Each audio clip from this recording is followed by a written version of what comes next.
xol wàññi seen iman tilimal seen tawxiid ngeen bëgg a Jamra noppi duñu noppi loolu waral nag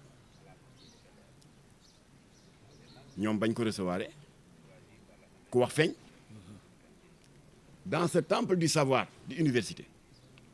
ñu ngi ko créé en 1959 ñaata kàngam ñoo fi jaar université formaté leen ñu nekk de brillants esprits ci wàllu politique ci wàllu économie ci wàllu culture wàllu médecine Léopold Sédar Senghor fii la jaar Maître Lamine Gueye jaar na fi Cheikh Anta Diop jaar na fi Mamadou Dia fii la jaar ndem si yàlla si Omar Blondin Diop kenn mënu leen compter ba ñu jeex des éminences grises yoo xam ne université bi moo leen tabb un temple du savoir nga xam ne lan mooy vocation mooy ubbi dënnu étudiants yi jëmbat ci ay xam-xam ak jikko yu baax looloo tax université jóg Jean-Luc Mélenchon ñëw nag ak mbalitam tiim xale yi di ko déglu mu daal di dérouler sans vergogne un prosélytisme malsain ponctué d'une propagande ouverte en faveur de l'idéologie LGBT renforcée par une apologie ouverte de l'homosexualité te wax na ko ci kàddoom fa gën a dënn bi ci waxin daal di ne j'ai été le premier législateur maanaam le premier député français à avoir déposé un texte de loi allant dans le sens de la légalisation du mariage homosexuel te nee na cette liberté d'amour maanaam góor ñu may ko droit mu bëgganteeg góor ba sëy way mën cee am nee na cette liberté d'amour devrait être ouverte à tous sous un tonnerre d'applaudissements des élèves et des étudiants pendant ce temps dans la même séquence recteur bi jël kaddu pour wax ak xale yi seen njariñ les défis académiques qu'il doit relever ñu yuuxoo ko ci laa ne notre pays est en danger kii moo gën a dangereux Maline Anna Borg chef de mission électorale bi nga xam ne lesbienne la vice-présidente n'est-ce pas de l'interview LGBT du Parlement moo gën a dangereux Charles Michel bi Diomaye recevoir oon moom mi nga xam ne moom la ñu ndeyale woon sëyu góor jigéen ba lay nekk France Luxembourg Xavier Bettel moo leen gën a dangereux fuuf ndax dafa bokk ci ñi nga xam ne c'est les théoriciens de la construction d'une société sans Dieu qui a toujours été prônée par le Grand Orient de France dont il est un des membres éminents ku ma sa gis li tubaab buy ñëw di tagg ak di rafetal ngóor jigéen nga tàcc ko koo xam ne doomu réew mi la directeur université bi di la wax sa njariñ sa avenir les défis académiques qu'il faut relever nga yuuxoo ko le pays est en danger il y a un renversement de tendance un retournement de rôle qui risque de mener notre pays à la destruction moo tax Jamra jóg te du ñu teggeti tànk mukk tànk askanu Sénégal amuñu lu ñu bëgg et je voudrais m'adresser à Jean-Luc Mélenchon ndax mu ngi ñuy dégg am na benn message bu ma recevoir sànq avant may wàcc benn waaye ne ne mu nga toog am na ku koy firil bu ko déggee ci wala firil ko ci français léegi je vais m'adresser à lui en français. Monsieur Mélenchon, nous voudrions, nous, Sénégalais, peuple souverain, vous rappeler ce que vous savez déjà. C'est-à-dire qu'il n'existe pas de pays dans le monde où les lois qui doivent régir la vie communautaire viennent ex nihilo. Ces lois ne tombent pas du ciel, quel que soit le pays pris en considération, qu'il s'agisse de la France, de l'Allemagne, de la Chine, du Burkina Faso, du Sénégal. Les lois qui régissent la vie communautaire ne tombent pas du ciel. Elles sont structurées par qui? Par le législateur. Et comment le législateur structure-t-il ces lois? Eh bien, en s'adossant sur ce que vous, techniciens de l'audiovisuel et de la communication, vous appelez le substrat socio-culturel. C'est-à-dire en langage normal, eh bien, les réalités socio-culturelles. C'est sur cela que le législateur français s'est adossé pour structurer le code civil français, qui, comme tout le monde le sait, a déclaré haram la polygamie. Mais personne n'a le droit de critiquer les Français parce qu'ils sont chez eux. Et c'est dans cette même logique que vous, Français, Monsieur Mélenchon et vos compatriotes, vous vous êtes référés sur vos réalités sociales et culturelles pour penser qu'il était temps, précisément le 17 mai 2013, de légaliser le mariage homosexuel. Personne n'a le droit de vous critiquer parce que vous êtes chez vous. Alors, pourquoi, selon le même principe de structuration des lois que le législateur, dont le législateur a la responsabilité en se référant sur nos réalités sociales et culturelles, au nom de quoi, nous, peuple sénégalais, nous n'aurions pas le droit, nous référant à nos réalités sociales et culturelles, de structurer l'article 319 bi haramal ngóor jigéen, au nom de quoi? C'est aussi simple que ça. Monsieur Mélenchon, c'est vous qui avez appris, je veux parler de vos universités, à nos cadres, que la loi, la majorité, c'est la loi de la démocratie. La majorité, l'écrasante majorité du peuple sénégalais ne veut pas de l'homosexualité. C'est notre droit le plus absolu. Et vous venez sur un ton paternaliste nous dire que non, c'est un monde libre. J'ai été le premier député à avoir introduit un texte de loi portant légalisation de l'homosexualité. C'est votre affaire, ça. Mais ne venez pas nous l'imposer. Alors moo tax nag Jean-Luc Mélenchon dégg na ko tey nag il a été prétentieux sous un tonnerre d'applaudissements des étudiants xas le gouvernement de Sarkozy xas le gouvernement de Macron xaw leen a gaaruwàlle ne ils ont une mainmise sur l'Afrique au mépris de leur volonté et de leur droit à l'exercice de leur souveraineté. yow tane woo leen parce que effectivement Sarkozy nëbbatuwul bi ñu jàppee góor jigéen ñi fii 2008 mbaaw ñuy takk sëy Jamra oustaz Aliou Sall imam Mbaye Niang xeex ko ba ñu jàpp góor jigéen ñi lan la Sarkozy def ku ko weddi da ngay dem dans le site internet du gouvernement français www.gov.fr. Il y a 4 communiqués du Conseil des ministres ci mois de janvier bi parce que le Conseil des ministres se réunit 4 fois dans le mois boo leen fa demee gis ko Sarkozy lu mu wax dafa def communiqué daal di ne suite à l'arrestation de ces jeunes Sénégalais qui n'ont fait qu'assumer leur orientation sexuelle ñoom ñoo koy rafetale noonu donc des homosexuels. Le gouvernement français exprime sa plus vive préoccupation au lendemain de leur arrestation loolu du ingérence. Ba noppi le maire homosexuel de Paris kenn tuumaalu ko kenn xasalu ko moom moo def son coming out moo dem ci télévision bi ne góor jigéen la Bertrand Delanoë daa di ko emboîter le pas daal di bind à 2 maires de ville ici au Sénégal am nañ copie nee leen man Bertrand Delanoë en tant que président de l'association des maires francophones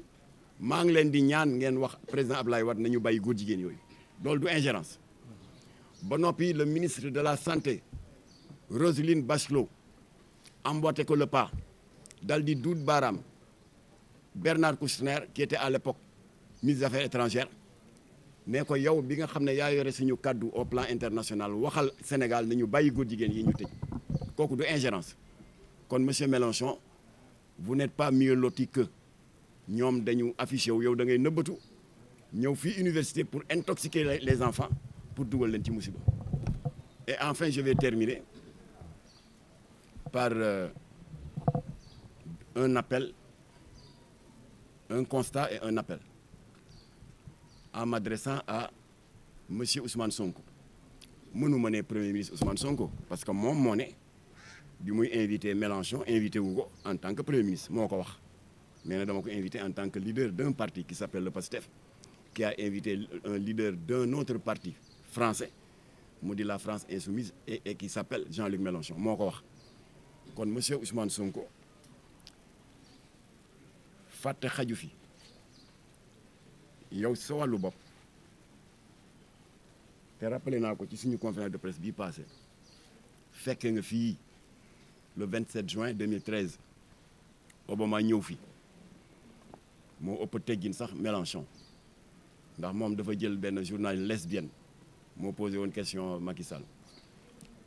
ndax protocole Maison Blanche bu ñuy voyager ni protocole bi tëddee mooy visite officielle bi c'est toujours clôturé par une conférence de presse commune.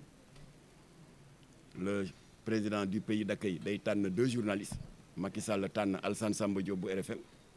Tidiane Bari bu RTS. Le président Obama tànn benn journaliste homme ak benn as ndaw suñu xam muy lesbienne bu rëy di liggéey dans un grand hebdomadaire foofu. La question qui a fâché tout le monde ca ndaw soosu la jóge Obama jël ko daal di ko eggee Macky Sall lan la ko Macky Sall tontu ginnaaw bi mu ko defee cette proposition indécente là on n'est pas encore prêt ba ka Macky Sall tontoo loolu wax leen ma ban ONG wala organisation islamique sur les 125 qui existent au Sénégal kan ngeen ci gis mu def une riposte automatique amul dañu bàyyi ba Obama dugg avion ñibbi rek par courtoisie parce que gan du fi nekk ngay toj ay kaas naka la ñibbi Jamra dem Café de Rome ñu def lii ñu def tey jël micro yéen a nga fa woon ak beaucoup d'autres confrères daa di ne Macky Sall dëgg la gàntal nga ko mais Jamra d'accordul sur la formulation parce que vous laissez une porte entrouverte boo xam ne lobby homosexuel yi dañuy continuer di dundee yaakaar ndax da nga ko ne on n'est pas encore prêt loolu ça peut sous-entendre xëy na jamono dana ñëw yëf yi évoluer on sera prêt c'est beneen naataango journaliste posé ñu question Imam Massamba Diop la ko posé parce que moom moo def l'exposé liminaire en tant que président exécutif de Jamra nekk waaye yéen Jamra da ngeen bari histoire nee na gàntal na ko waaw léegi li ngeen di kaas lan la ñu ne ni mu ko waxee ñu ne waaw lu mu wax ñu ne dafa ne on n'est pas encore prêt te loolu c'est une porte entrouverte lobby yi dañuy continuer di dundee yaakaar di ñu may jàmm waaw loo leen bëggoon mu tontu ko ñu ne dañ ko bëggoon mu wax ne dëkk bu tedd bii nga xam ne fii la Bamba tëdd Maodo Baye Niass Baye Laye ak ñeneen ñu baax on sera jamais prêt kon Ousmane Sonko yaa ngi fi woon bi Jamra di riposter si tontu bu yolom boobu Macky Sall la tontu woon te on l'a pas fait comme certains l'ont fait laqatu def des communiqués anonymes ñun dañu taxaw à visage découvert télévision yi jël ñu wax ko Macky Sall ne ko vous nous avez déçus kon nag yow Ousmane Sonko Jamra ngi lay exprimer toute sa déception bi nga yëkkatee les termes de on est en train de gérer ça yëkkatiwaat beneen terme ne l'homosexualité est tolérée. Vous nous avez déçus. L'homosexualité n'est pas tolérée ici. Pour 3 raisons. Juriste nga xam nga ne l'article 319 c'est pas tombé du ciel. Députés yi ñoo daje de manière souveraine Assemblée nationale voté ko ba y a même des sanctions qui sont prévues qui peuvent aller d'une amende de 200 000 francs à 1 million. Il y a des peines privatives de liberté qui sont prévues qui peuvent aller de 1 mois de prison à 5 ans. Article 319 alinéa 3 alinéa 2 du code électoral nga naan c'est toléré c'est pas toléré parce que article boobu la ñu appliqué ba le 25 décembre 2015 ñu ngi gërëm le commissaire Bokar Ly mu am une vingtaine de góor jigéen guddi gu tedd gu mel ni guddi Mawlulu Nabi ñu siy màggal juddu yonent bi suñu mbokk catholique itam kontaan parce que dafa tombé aussi la célébration de Noël ñuy màggal juddu yonent yàlla Insa ñëpp a kontaan daal di ne nos 2 communautés yàlla baaxee na ñu bokk la même date homosexuels yi daal di profiter de cette nuit doublement symbolique takk fukki sëy ak benn à l'hôtel à l'école Ibrahima Diouf de Kaolack bu du woon la rapidité du commissaire Bokar Niang ay morceau yàpp góor jigéen lañ fay fekk ñu jàppaleen tëj leen dëgg la y a eu des combines après ba ñu libéré leen de manière prématurée waaye yoon dal na seen kaw tëj leen Sonko naan c'est toléré c'est pas toléré ba ñu jógee foofa août 2019 ñëpp yëg neen ko yéen ñu ci bari ñëwoon ngeen tribunal couvrir ko fii ci Thiaroye Léona amu fi woon benn lesbienne bu tuub ut benn ilimaan mu dem jubóoli ji ko ak jëkkëram mu dellu ci sëy normalam jékki-jékki benn ngoon ñu gis ñaari kaaru Njaga Njaay ñëw tuur fa ay lesbiennes un gang d'une vingtaine de lesbiennes song kër ga sànni xeer toj ardoise yi di dajji palanteer yi jëkkër yi di génn di interposé wu comme que dafa xaw a mel ni man xaw a xiibon chefu lesbienne yi bari doole pamte ko sànni ko ci suuf ba bopp bi am lu ci toj. ñu ngi gërëm chef de quartier bi ak jeune Thiaroye Léona ñoo jóg xeex ak lesbiennes yi ba am ñu daw mais am na une dizaine yu ñuy jàpp y compris seen chef keroog procès ba toute la presse était curieuse de savoir kii li tax mu def lii lan la moo tax tribunal fees del Jamra nga foon et effectivement président tribunal bi jàkkaarloog ndaw si ne ko yow yaa organisé cette expédition punitive la waaw lu ko waral kii ci yéen la bokkoon mu xam ne lesbienne baaxul ngor bu ko diine baaxu ko mu ne bàyyi naa damay uti ku may jubóoleeg sama jëkkër ma dellu sama cour c'est normal ngeen dal ci kawam te bakken xajoon na ci lu tax nga def loolu chefu lesbienne yi xool président tribunal ak bët yow koŋ ne ko waaw sama far la woon kon su ma bàyyee dellu ci jëkkëram man jàpp naa ne qu'elle m'a trahi xoolal ma rek fa la Sénégal toll ah liggéey boobu la Jean-Luc Mélenchon ñëw eggali si mais ça ne passera pas kon jàpp nañ ko tëj nañ ko kon l'homosexualité n'est pas tolérée monsieur Ousmane Sonko ba ñu jógee foofa Thiaroye Léona parce que sote naa yu bari dans la nuit du 22 au 23 novembre 2020 grande mosquée gii ce haut lieu de culte nga xam ne suñu borom moo bañ ba tagg ko ci suratul jinni wa anal masajida